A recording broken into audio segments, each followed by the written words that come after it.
Before you install Xampp, watch this. Most people mess up their setup, leading to Apache not starting, MySQL errors, and wasted hours. But don't worry, I've got you. In this video, I'll show you how to install and set up Xampp the right way in just a few minutes. First, let's grab Xampp from the official source.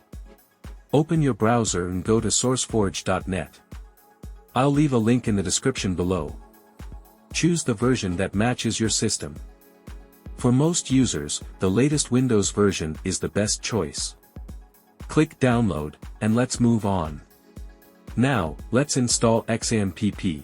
Double-click the installer you just downloaded.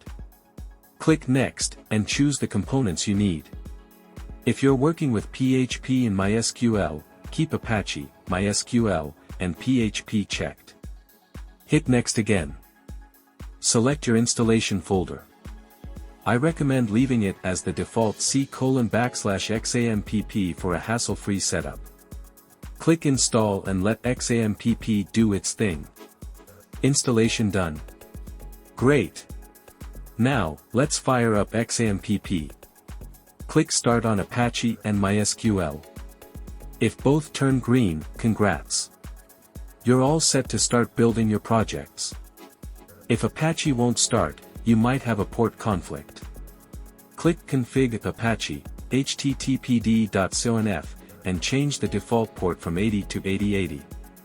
Now try again, and it should work.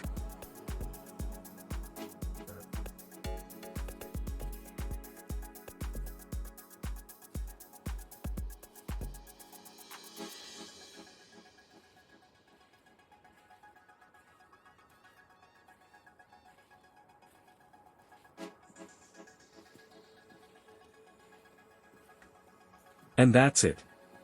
You've successfully installed Xampp and fixed any errors along the way. Now, go ahead and start building your projects.